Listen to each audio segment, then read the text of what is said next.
In the final years before the French Revolution, a family near Paris could hear boots outside the door and know that the king's officers were not searching for weapons, stolen jewels, or secret letters. They were searching for salt. The law forced households to buy a fixed amount from royal warehouses at an inflated price, and carrying cheaper salt across a provincial border could lead to prison, forced labor, or worse. Not for gold, not for land, not for gunpowder, but for the same white crystals now scattered over French fries and sold for almost nothing beside the pepper. That is the first strange thing about salt. It looks powerless. It dissolves, disappears, and leaves almost no evidence behind. Yet for thousands of years, it decided which towns survived winter, which armies crossed mountains, which merchants became rich, and which governments could turn hunger into tax revenue. Salt roads became cities, salt mines became treasuries, salt laws created smugglers, police forces, and rebellions. In India, one man challenged an empire by walking to the sea and lifting a pinch of it from the mud. Even the human body is part of the story. Sodium and chloride help nerves carry signals, muscles contract, and cells balance water. Too little can be dangerous, and too much over time can also damage health. Long before anyone understood chemistry, people understood the craving. Hunters watched deer scrape the earth, and elephants enter dark caves to reach mineral-rich rock. Wherever animals gathered at a salt lick, humans followed. What began as instinct became preservation, preservation became trade, and trade became control. There are famous claims that salt was once worth its weight in gold, that Rome paid soldiers with it, and that conquerors destroyed enemy soil by salting the earth. Some of those stories contain truth, some are exaggerations, and some are legends repeated because they feel believable. The real history is more interesting. Salt did not need to be more valuable than gold everywhere. It only needed to be essential, unevenly distributed, and difficult to move. That was enough to make ordinary crystals powerful enough to support empires.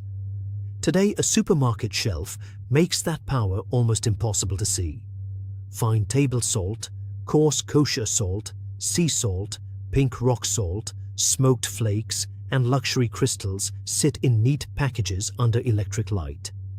But behind them is a history of caves, deserts, shipyards, tax offices, factories, prison cells, and human bodies. The story does not begin in a royal kitchen or a Roman barracks. It begins with water, stone, heat, and the first people who learned how to capture a mineral that the body could not live without. If you like stories where ordinary food turns into empire, trade, obsession, and hidden history, subscribe to Food Empire History. Now, to understand how salt became this powerful, we have to go back to where the story really begins. Imagine a forested valley in what is now Romania more than 7,000 years ago. Cold mineral water rises from the ground, carrying dissolved salt from buried rock. People gather around the spring with clay vessels. They fill the pots, carry them toward the fire, and wait while steam lifts into the air. The water disappears slowly, leaving a crust behind. It can be scraped out, packed, carried, and exchanged. Archaeologists at early Neolithic sites in the region have found evidence of organized salt working so old that it predates the great stone monuments of Egypt by thousands of years. The discovery was simple, but its consequences were enormous. Seawater could evaporate naturally in shallow pools. Inland springs could be boiled. Dry lake beds could leave crystals on the surface. Rock salt could be chipped from exposed deposits. Each landscape demanded a different technique, and each technique created a different kind of community. Along a coast, families raked crystals from sun-bright pans. Near a spring, woodcutters fed fires beneath heavy pots. In the mountains, miners followed pale seams into darkness. Salt changed movement into settlement. A spring that produced dependable brine was not just a place to visit, it was a reason to stay, defend the ground, build storage, and invite trade. People who lived near the source could exchange salt for grain, hides, tools, pottery, and animals. People who lived far away had to travel, negotiate, or submit to whoever controlled the route. The mineral was small enough to carry, difficult enough to produce, and necessary enough to create repeat customers. It was one of history's ideal trade goods before coins existed. The taste must have felt almost magical. Salt could sharpen bitterness, deepen sweetness, soften the dullness of boiled grain, and make animal fat taste richer. But flavor was only the visible reward. The deeper power appeared when people rubbed salt into meat or packed fish beneath it. Moisture moved out, microbial growth slowed, and food lasted longer. A catch that would have spoiled beside the river could now travel inland. Meat from an autumn slaughter could survive into winter. Milk could become salted cheese. Vegetables could ferment instead of rot. That detail matters more than it seems. Before refrigeration, every harvest and every hunt came with a clock. Warmth, moisture, insects, and bacteria began taking food back almost as soon as it was collected. Salt slowed the clock. It turned abundance in one season into survival in another. It allowed communities to store calories, cross lean months, feed workers away from home, and carry provisions beyond the distance of a fresh meal. Salt was not merely added to food, it changed how far food could travel through time. In ancient Egypt, salt entered a world where preservation reached beyond hunger and into eternity. Embalmers used natron, a naturally occurring mixture of salts collected from dry lake beds, to draw moisture from the dead. The body was washed, treated, packed, and covered, while the mineral absorbed water from tissue. Linen, oils, resins, prayers, and skilled hands completed the transformation. To Egyptians who believed the body mattered in the afterlife, preservation was not cosmetic. It was part of the architecture of eternity. The same principle worked in kitchens and workshops along the Nile. Fishermen gutted their catch, layered it with salt, and sealed it in containers. Workers could carry preserved food farther from the river. Officials could store provisions. Armies could move without relying entirely on what they found each day. Salt linked the sacred body of a king to the ordinary meal of a laborer, because both depended on controlling decay. Across the ancient Mediterranean, salted fish became a major business. In Roman-era workshops from the Iberian coast to North Africa, fish and salt were packed into vats and left to ferment. The liquid that emerged became garum and related sauces, pungent seasonings poured into meals across social classes. Large producers stamped containers and shipped them through ports crowded with amphorae, a substance born from fish scraps, sunlight, thyme, and salt, could end up in a wealthy dining room hundreds of miles away. Rome also inherited and expanded older salt routes. The Via Salaria, the Salt Road, connected Rome with salt-producing areas and inland communities that needed the mineral. Carts rolled over stone, animals carried sacks, and officials understood that a reliable salt supply mattered to a growing city. The road's name preserved the connection long after the original trade changed.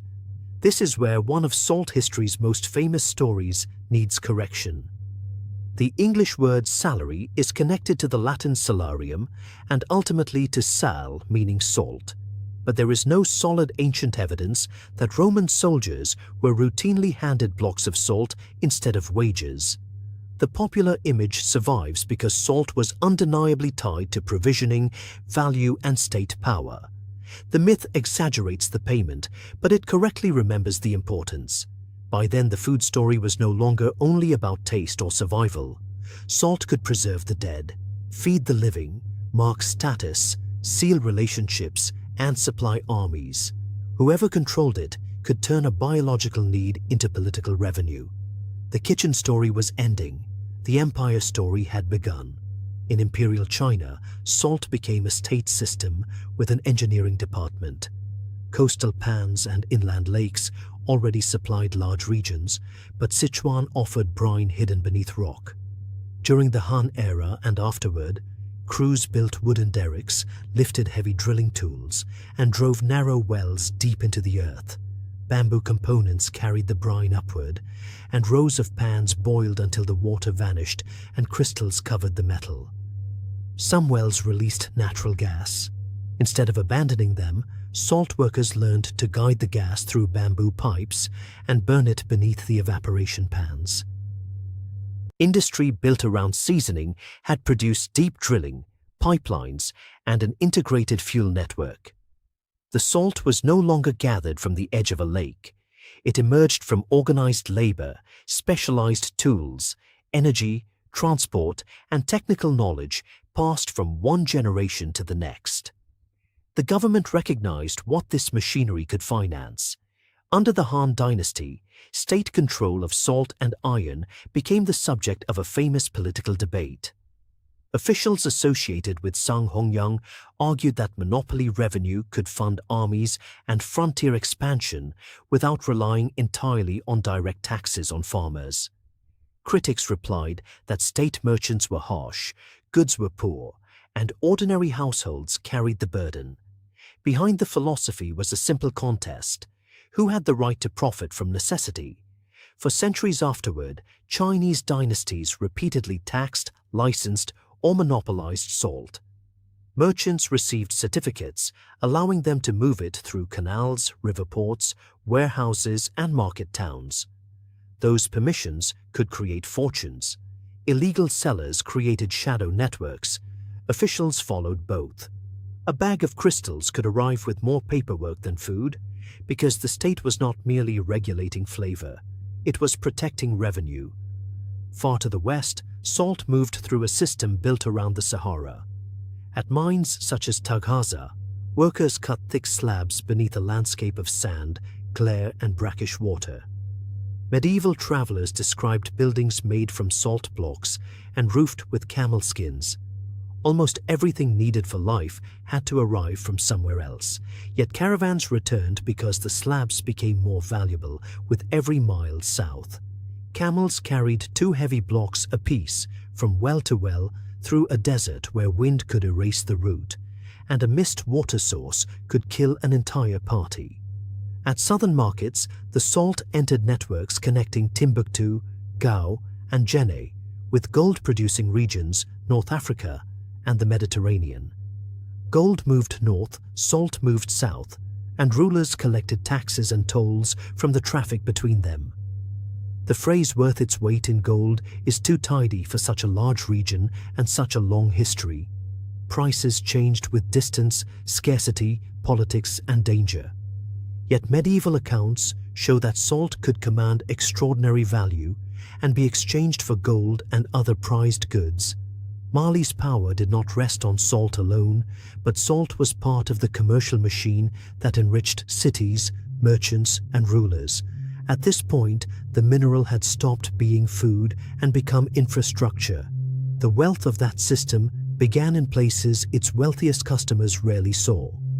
At Taghaza, enslaved laborers and dependent workers cut slabs in brutal isolation. Food had to cross the desert before the salt did, water was poor, and the people removing the mineral from the ground did not control its price. Each dangerous mile added value for merchants, while adding distance between the buyer and the worker. In France, the cost entered the kitchen. The gabelle was not one equal national tax, but a maze of regional prices, exemptions, compulsory purchases, royal warehouses, and guarded borders. Salt could be affordable in one province and many times more expensive just across a line on a map. Smuggling became a profession and sometimes a necessity, while armed officers searched roads, carts, clothing, boats, and private homes. For poor families, this was not an abstract dispute about policy. Salt was needed to cook, preserve pork, make cheese, and care for livestock. Some regions and privileged groups received exemptions, while others had to buy official salt at official prices. A household could obey and lose money needed for bread, or resist and risk fines, prison, forced labor, or the galleys. The tax did not cause the French Revolution alone, but it made inequality visible, personal, and impossible to untaste. Salt became strategy during the American Civil War. The Confederacy needed it to cure meat, preserve hides, feed civilians, and supply armies. The Union blockade restricted imports, prices climbed, coastal kettles boiled seawater, and families washed salt from soil beneath smokehouse floors. Saltville, Virginia, became an essential production center and a Union target. Fighting there revealed how war reaches beyond battlefields, destroy the salt, and preserved food disappears, weaken the ration, and the army weakens with it. Then, in 1930, salt became a weapon against empire. British rule in India restricted production and taxed a mineral that appeared naturally along the country's own coast. The burden touched rich and poor because everyone needed salt. Mohandas Gandhi understood that this made the issue clearer than a complicated constitutional demand. No villager needed legal training to understand the injustice of being forbidden to collect what the sea had left behind. On March 12th, Gandhi left his ashram near Ahmedabad with 78 followers and walked toward Dandi, roughly 240 miles away. Villagers gathered, newspapers followed, and the march became a moving argument against colonial authority. On April 6th, Gandhi reached the Arabian Sea and broke the law by lifting natural salt. The gesture was small enough to fit in his hand and simple enough to be understood around the world. Across India, people collected, made, sold, and bought illegal salt. The government answered with mass arrests, including Gandhi's, and later used violence against unarmed volunteers advancing toward the Dharasana salt works. The campaign did not end British rule overnight, but it exposed its moral structure. An empire claiming civilization was imprisoning people for touching a mineral left by the tide. Then machines changed the balance that kings, merchants, and colonial officials had spent centuries protecting. Steam engines powered pumps, explosives and mechanical cutters opened deeper rock deposits. Railways connected mines and brine works with cities that had once depended on slow carts or seasonal shipping. In Cheshire, England, and other old salt regions, industrial equipment transformed local production into a continuous flow of heavy loads moving toward factories and national markets. Vacuum evaporation accelerated the change. Brine entered enclosed vessels where reduced pressure allowed water to boil at lower temperatures. Producers used less fuel and gained greater control over crystal size and purity. Factories dried, screened, graded, and packed salt until one batch looked almost identical to the next. The machine did what empires had tried to do through force. It made supply predictable. Standardization changed the kitchen. Salt moved from sacks, open bins, and damp cellars into branded containers that promised cleanliness and consistency. Manufacturers developed ways to keep fine crystals flowing in humid weather. Advertising presented salt not as a dangerous strategic commodity, but as a modern household essential, bright white, measured, and obedient. The rough block on a camel became a smooth stream from a cardboard spout. Industrial salt also escaped food entirely. Brine became a raw material for chlorine and caustic soda, chemicals used across manufacturing and water treatment. Salt entered glass, textiles, paper, soap, and countless industrial processes. In cold climates, crushed rock salt spread over roads to lower the freezing point of water. A mineral once carried carefully across a desert began arriving by truck so it could be scattered beneath tires. One of the most important innovations was almost invisible. In regions where diets contained too little iodine, many people developed enlarged thyroid glands and other severe effects of deficiency. Researchers discovered that a tiny amount of iodine added to ordinary salt could reach whole populations at very low cost. Switzerland introduced iodized salt in the early 1920s, and American stores began selling it in 1924. The choice of salt as the carrier was brilliant. Nearly every household already used it, and consumption was relatively regular. No new medicine had to be remembered each morning. No expensive food had to reach every village. A pinch added during cooking could deliver a nutrient the body needed in tiny quantities. Over time, salt iodization became one of the most successful public health measures in many countries. Production kept rising, transport kept improving, and scarcity lost its grip. Prices fell relative to wages, warehouses filled. A household could buy more salt than a medieval trader could carry without noticing the cost. Salt had not become less necessary. Access had become so reliable that necessity no longer looked like power. The monopoly faded, and the mineral that once funded governments became background. Walk through a modern supermarket and salt appears to have divided into personalities. Fine. Table salt promises precision. Kosher salt offers large crystals for cooking. Sea salt suggests coastlines and sunlight. Pink salt arrives with mountain imagery. Flakes break delicately between the fingers, while smoked varieties carry the scent of wood fire. The differences in texture and processing can matter in a kitchen, but the packages also sell geography, purity, craft, and status. This is the reversal. A medieval family worried about obtaining enough salt to protect food through winter. A modern shopper can debate crystal shape. Even premium salt is usually affordable in the quantities used at home. Luxury now comes from origin stories and mouthfeel, not from having access to sodium chloride at all. The old symbol of state power has become a small expression of personal taste. The visible shelf is only a fraction of the modern salt system. Huge quantities move through chemical plants, water treatment facilities, farms, factories, and road departments. In the United States, chemical manufacturing and highway dicing consume major shares. The shaker remains the form people recognize, but industrial brine and crushed road salt account for much of the mineral's real movement through the economy. Salt can also disappear inside food. Bread, cheese, sauces, cured meats, canned soups, snacks, frozen meals, and restaurant dishes may contribute far more sodium than the pinch added at the table. Manufacturers use salt because it strengthens flavor, controls fermentation, affects texture, retains moisture, and helps products survive storage and transport. Its ancient preservation function never vanished. It moved into recipes, factories, labels, and global supply chains. That creates a modern contradiction. The body requires sodium, but many diets supply more than is healthy. High sodium intake can raise blood pressure in many people and increase cardiovascular risk, although individual responses vary.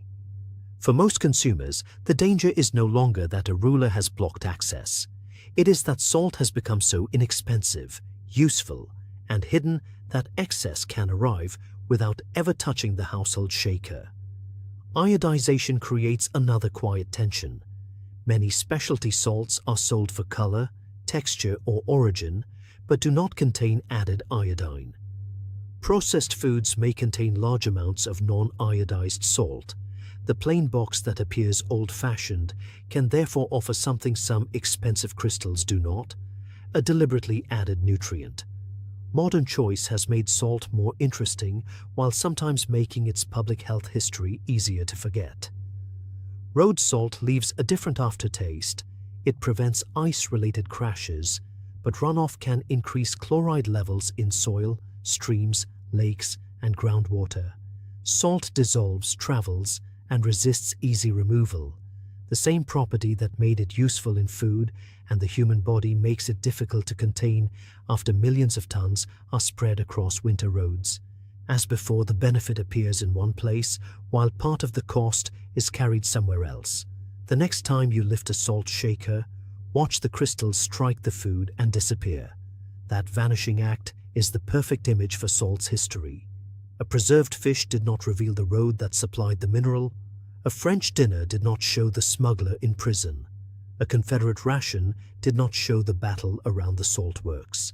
A modern snack does not show the brine well, chemical plant, or production line behind its flavor. Salt has preserved bodies for eternity and meat for winter. It has moved through bamboo pipes, camel caravans, royal warehouses, factory vessels, and supermarket aisles. It has financed armies, created merchant fortunes, supported public health, and given governments a reason to search private kitchens.